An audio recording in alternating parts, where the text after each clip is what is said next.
Gusto ko makagat. Ng aso? Ng driver. Lahat ng hayop pwede dito. Di yung ex ko pwede doon.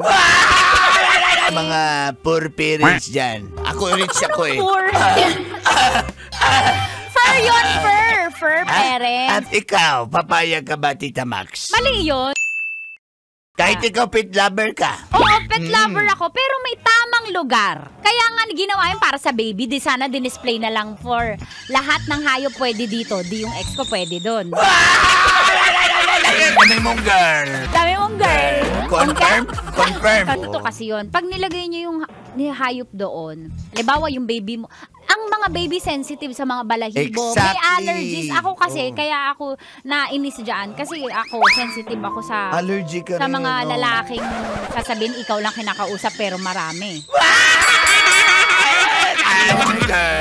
Okay? Confirm. Okay?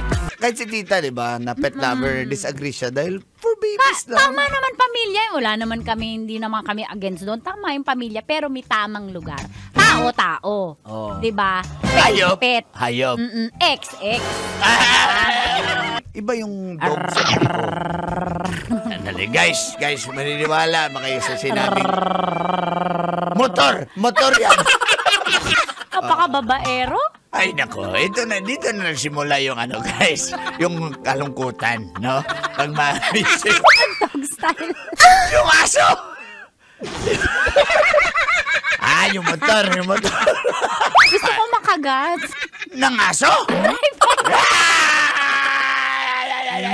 Sarap manood ng radyo, no? Ginawa mo na talagang bisyo ang panonood sa amin, no? Umabot ka na rito, eh. Kaya kung gusto mong tuloy-tuloy pa ang tawanan, Iyakan at kiligan, aba, i-like mo na ang video na ito. at mag-comment ka na rin, kabisyo. I-hit mo na rin ang notification bell para updated ka sa mga kaganapan namin dito sa Love Radio. Kailangan pa bang i-memorize yan?